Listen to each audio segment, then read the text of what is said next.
ये सैमसंग का लैपटॉप है। इसका मॉडल नंबर है RV408। इसको प्रॉब्लम ये आ रही है कि ये चार्जर इसका प्लग इन करते हैं, बिस्मिल्लाह, चार्जर इसका प्लग इन किए, ये चार्जिंग की किसी किस्म की कोई लाइट इसकी ऑन नहीं हो रही। ये पावर वाला बटन मैं पुश करता हूँ, बिस्मिल्लाह, ठीक है। तो ये चेक कर रहे हैं, किसी किस्म की कोई लाइट इसकी ऑन नहीं हो रही, बिल्कुल डेड कंडीशन है। इसी प्रॉब्लम में ये लैपटॉप हमें रिपेयरिंग के लिए आया। तो चलें चेक करते हैं इसको क्या प्रॉब्लम है।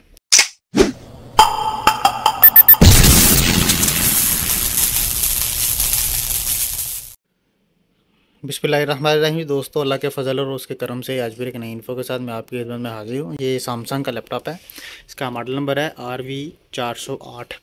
इसको प्रॉब्लम ये आ रही है कि ये चार्जर इसका प्लग इन करते हैं, बिस्मिल्लाह, चार्जर इसका प्लग इन किए, ये चार्जिंग की किसी किस्म की कोई लाइट इसकी ऑन नहीं हो रही। ये पावर वाला बटन मैं पुश करता हूँ, बिस्मिल्लाह, ठीक है। तो ये चेक कर रहे हैं, किसी किस्म की कोई लाइट इसकी ऑन नहीं हो रही, बिल्कुल डेड कंडीशन है। इसी प्रॉब्लम में ये लैपटॉप हमें रिपेयरिंग के लिए आया। तो चलें चेक करते हैं इसको क्या प्रॉब्लम है। उसके लिए इसको ओपन कर लेंगे। सबसे पहले ये बैटरी इसकी जो है ना निकाल लेंगे बाहर, बिस्मिल्लाह,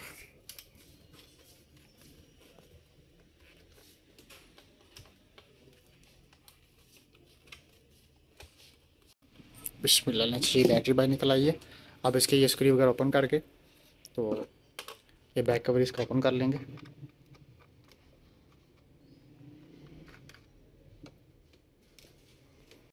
बिस्मिल्लाह ने अच्छी ओपन कर दिया इसको। तो ये इसकी हार्ड वगैरह आ गई है सामने, बिस्मिल्लाह। अब ये कंप्लीट जो है ना टोटल स्क्रू ओपन करके तो ये ओपन निकाल लेंगे बाहर, इसका कीबोर्ड वगैरह और मदरबोर्ड बाहर निकाल लेंगे इसका,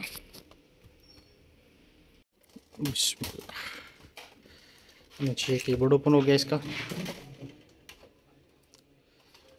ये इसका माउस की स्ट्रिप है। अब ये सी पैनल इसका ओपन कर लेंगे, बिस्मिल्लाह। लीजिए सी पैनल भी ओपन हो गया इसका। ये मदरबोर्ड आ गया हमारे सामने। तो ये ऑन ऑफ वाला बटन है इसका। अभी ये चेक कर लेंगे चीज़ के, ये चार्जर प्लग इन किया है इसका, ये बटन है नहीं ऑन हो रहा।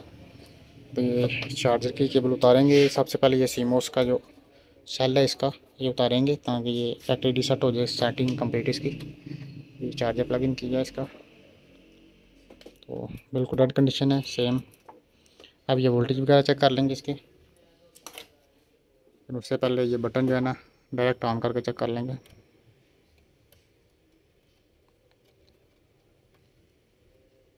सेम कंडीशन है। अब ये बोर्ड बाहर निकाल के तो इसका वोल्टेज वगैरह चेक करते हैं, बिस्मिल्लाह। लीजिए ये बोर्ड आ गया इसका बाहर।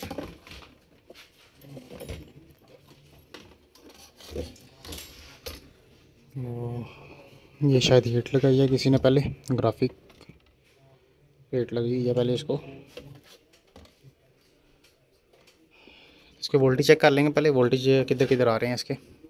3-5 वोल्ट बन रहे हैं या नहीं बन रहे। ये 2 कॉइल्स हैं इसकी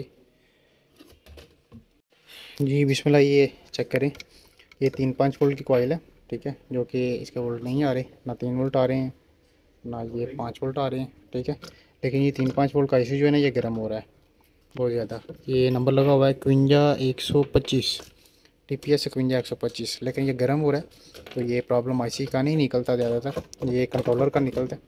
पहले जो काम किया हुआ जिसने बंदे ने, उसने ये मेरे ख्याल से कंट्रोलर चेंज किया हुआ है। तो ये कंट्रोलर जो है ना देख लेंगे इसका ठीक लगा हुआ या नहीं लगा हुआ।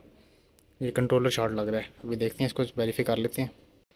तो ये कंट्रोलर ही शॉर्ट है और इस तरह का जो है ना कंट्रोलर फ़िलहाल नहीं है। इसका नंबर जो लगा हुआ है हमारे पास ये है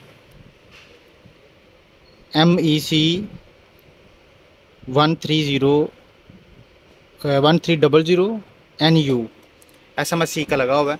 तो ये कंट्रोलर का ही इशू है और कंट्रोलर इसका नहीं फ़िलहाल मिल रहा। तो इसको अभी फ़िलहाल पैक कर देंगे क्योंकि स्पेयर पार्ट्स नहीं है, और स्पेयर पार्ट्स जब ना हो तो फिर उसका हल भी कोई नहीं होता। तो इसका मदरबोर्ड ही चेंज होगा। तो आज के लिए इतना ही, हमें इजाज़त दें। अल्लाह हाफिज़।